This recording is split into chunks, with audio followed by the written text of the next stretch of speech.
What's up, you guys? It's Matt here. Welcome back to another video. Now, in this one, I want to talk about stocks. When I talk about my dividend investing portfolio and I talk about my dividends and how much I made during the month, I think there definitely is a question on whether you should set up reinvesting your dividends or if you shouldn't. And for me, I think there's two different scenarios to where, you do and you don't. And I think we need to kind of break those down and why I decide to reinvest my dividends that I've received from my positions rather than just hold it and then find a place to invest it separately. So guys, hit that like button, hit that subscribe button, and hit that notification bell for more of these videos. If you guys want to start your dividend journey, feel free to check out my link for Robinhood down below, as well as one for Webull. Just great platforms that I've been utilizing for a while. I know there's some other ones that will offer me more of a kickback as well as you more of a kickback.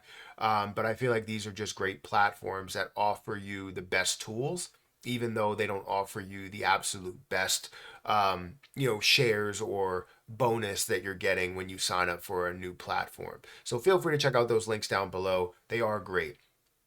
But like I said, I've gone over my dividend portfolio, and where I currently stand is around $48,500, very close to $50,000 in my dividend portfolio, which honestly is amazing. It's absolutely fantastic to be able to have that ability to actively invest into positions and hold this much money. Now, I plan on holding a lot more as time goes on, continuing to invest a lot more as the days go on, as the months go on.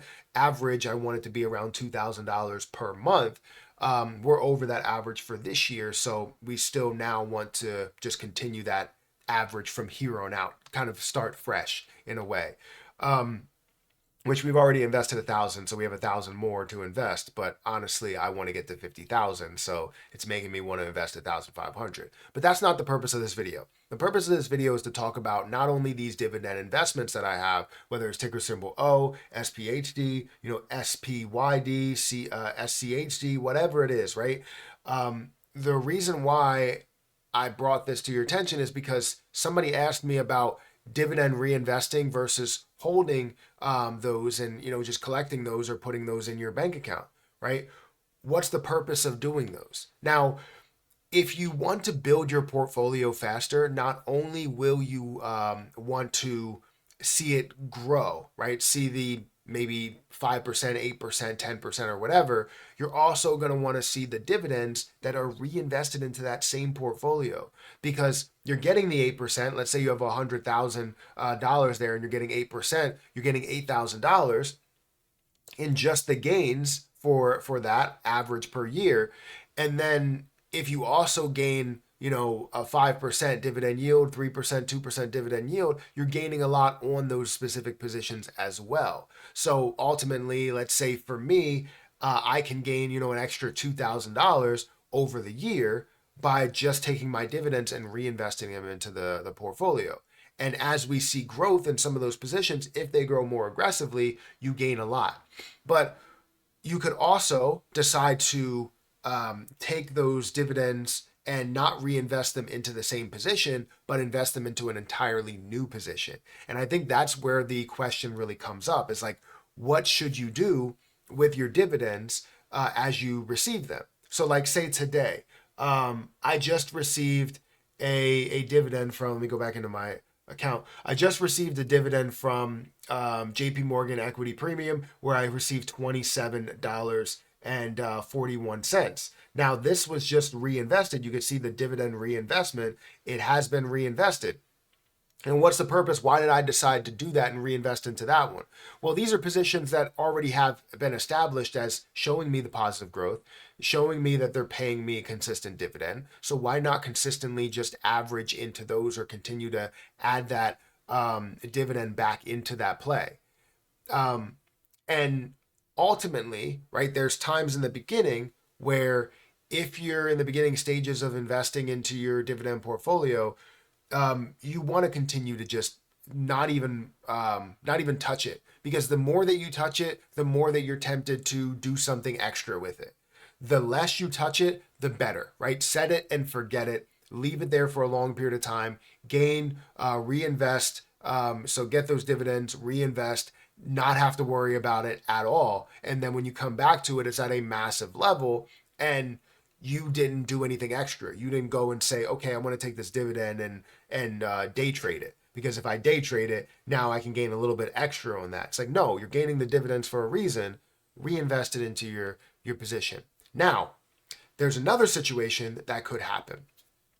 Let's say you are at a stage to where you have 700,000, 300,000, 400,000, $500,000 in your dividend portfolio, and you're gaining, let's say, $1,000, $2,000, or $3,000 per month in dividends.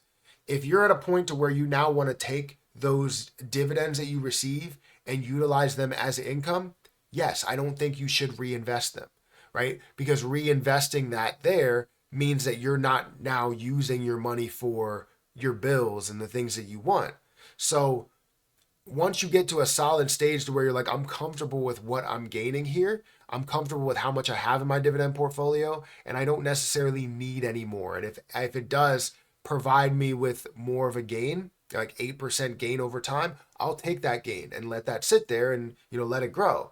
But the dividends are not going to be reinvested because I want to take those and utilize that as income so that I can get paid to do absolutely nothing. The biggest form of passive income is not only just taking that and reinvesting it in there. That's just reinvesting. I don't consider that passive income. I consider that just reinvesting your money. Passive income would be once you take that out of the investment portfolio, out of the investment platform, and move it over to your bank account, that is now your passive income that you've received, right? So the way that you do that is to take out dividend reinvestment and let that money sit there as buying power at the end of the month or the beginning of the next month. You can then pull that money out and now have that as passive income. So it's all dependent on what you want to do, what time or what stage in your life you're actually at. If you're at the retirement stage, then it doesn't make sense for you to keep the money in there. It makes sense for you to kind of pull the money out and utilize the money, right? While still keeping the principal, I would say, that's in there. You're just gaining the interest and utilizing the interest. So again, it depends on where you are, what stage you are in your life.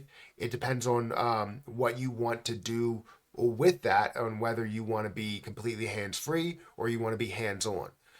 So in the beginning stages, I always tell people be as hands-off as possible. Invest into it, watch it, see what it's doing, make sure that you're investing into the right pieces, the right plays, the right ones that have consistent growth over a long period of time.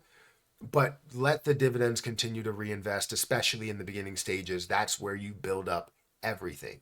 So hopefully that makes sense to you guys. I'll be back with a lot more videos related to the stock market, related to ETFs, related to dividends and all of that stuff. Let me know if you like this video. Hit that like button, hit that subscribe button, and I'll catch you guys in the next one. See ya.